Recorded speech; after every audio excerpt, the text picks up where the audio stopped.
The sun was beginning to set in the quiet town of Silver Creek, painting the sky in hues of orange and pink. 8-year-old Emily Carter walked happily down the wooded path leading home, her golden retriever, Max, trotting beside her. Max wasn't just any dog. He had been trained as a K9 before being retired early due to an injury. Despite that, he remained sharp, alert, and fiercely loyal to Emily. Emily's father, Officer Jake Carter, had served in the police force for over a decade and had personally trained Max. The dog was more than just a pet. He was family and a protector. However, Emily was too young to fully understand just how special Max was. To her, he was simply her best friend. As she hummed a tune and kicked at some fallen leaves, she didn't notice the group of bikers that had stopped further down the trail. There were 5 of them, dressed in black leather jackets, their motorcycles lined up along the dirt road. Their leader, a burly man with a scar running down his cheek, leaned against his bike, smoking a cigarette. His name was Travis T-Bone Keller, and he was notorious in town for causing trouble. Emily finally noticed them when she heard one of them laugh. She stopped, gripping Max's leash tightly as the men turned their heads toward her. Well, what do we have here?" T-Bone said, tossing his cigarette to the ground and stepping forward. His voice was rough, laced with menace. Emily's heart pounded. "I was just going home," she stammered, taking a step back. Another biker, a bald man with tattoos covering his arms, chuckled. "No need to be scared, little girl. We just want to talk." Max, sensing the threat, stood in front of Emily, his body tensed, ears perked up. A low growl rumbled from his throat. T-Bone smirked. Ah, the little pup's trying to protect her. He took another step forward, but the moment he did, Max let out a deep, bone-chilling bark. "Easy there, doggy," T-Bone sneered. "You're just a pet." He reached out toward Emily, but before his fingers could come close, Max sprang into action. In a flash, he lunged at T-Bone, his powerful jaws clamping onto the biker's arm. T-Bone screamed, stumbling backward. "What the? Get this mud off me," he howled. The other bikers rushed forward, but Max was faster. He let go of T-Bone, turned, and launched himself at the second man, knocking him flat on his back. The bald biker scrambled away in terror. "Shoot the dog," one of them yelled. Emily gasped. "Max, come back." But Max wasn't done. He moved with the precision of a trained K9, circling the men, snarling, his sharp teeth bared. T-Bone, clutching his bleeding arm, pulled out a knife. "Stupid mutt, I'll get you." A loud, commanding voice echoed through the woods. "Drop the weapon." Flashing red and blue lights flooded the area as 2 police cars skidded onto the dirt road. Officer Jake Carter and his partner leaped out, guns drawn. "Step away from the girl." Jake barked. The bikers froze. They knew Jake well. He was one of the toughest cops in town. Max immediately returned to Emily's side, standing guard as she ran toward her father. "Daddy," she cried, wrapping her arms around him. "It's okay, sweetheart," Jake whispered, holding her close before turning his furious gaze on the bikers. "You just made the biggest mistake of your lives." Within minutes, the police officers had the gang in cuffs. T-Bone glared at Max as he was shoved into the back of a police car. "That's no ordinary dog," he muttered. Jake smirked. "You got that right. That ordinary dog just saved my daughter's life." Emily knelt beside Max, hugging him tightly. "You're the best dog in the world," she whispered. Max wagged his tail, licking her face as if to say, "I'll always protect you."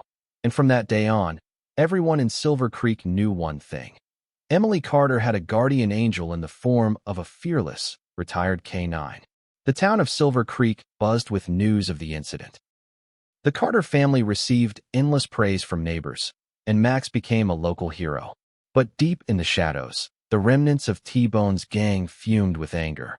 Sitting inside a dimly lit hideout on the outskirts of town, a man named Vince Viper Reynolds, T-Bone's second-in-command, slammed his fist on the wooden table. "That mutt humiliated us," he growled. "And that cop thinks he can just lock us up and walk away." The remaining gang members nodded, their expressions dark. They had managed to avoid arrest by staying away from the scene that night, but they wanted revenge. Viper grinned maliciously. "We're gonna make Carter pay, and that little girl won't have her dog to protect her this time." The break-in a few nights later, the Carter household slept peacefully, unaware of the danger lurking outside. Emily's room was dimly lit by her nightlight. Max lay beside her bed, his ears occasionally twitching.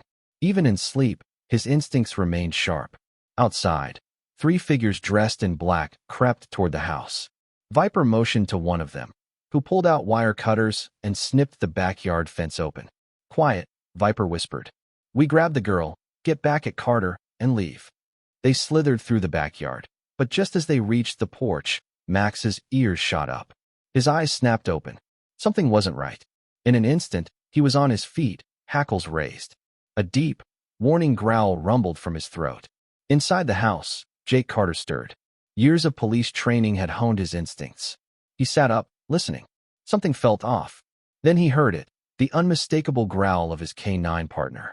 Jake jumped out of bed, grabbed his gun from the nightstand, and rushed toward Emily's room. Outside, Viper cursed under his breath. "That stupid dog again." Max bolted to the back door, barking furiously. His barks echoed through the quiet night, waking the entire household. Realizing their plan was compromised, Viper panicked. "Abort. Get out of here." The intruders turned to flee, but before they could, the porch light flicked on, flooding them in bright light.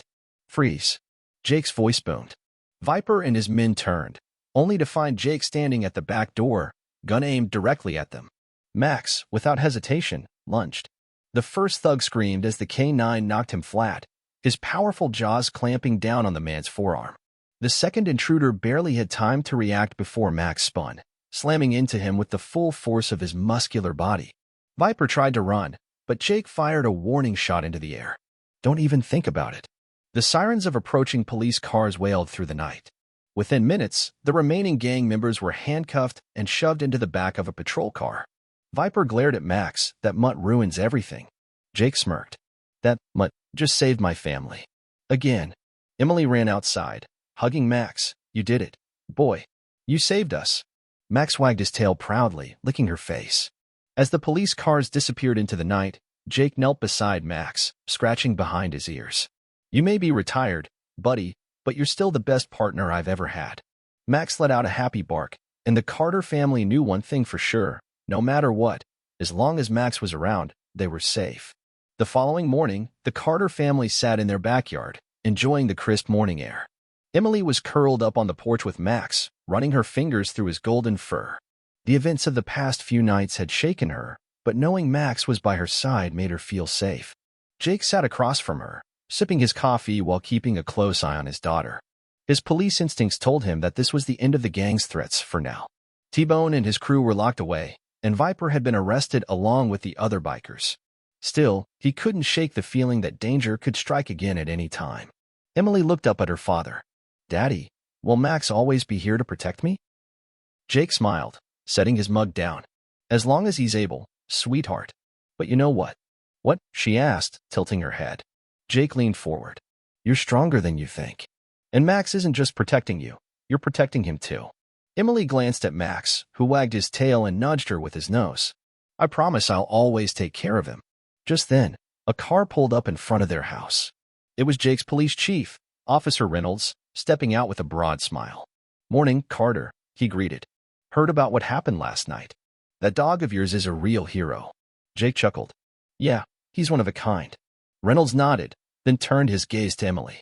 "You know, young lady, the department could use a mascot. What do you say we make Max an honorary K-9 officer again?" Emily's eyes widened with excitement. "Really?" Reynolds nodded. "He may be retired, but after what he's done, he deserves some recognition." Jake grinned. "You hear that, Max? You're back on duty."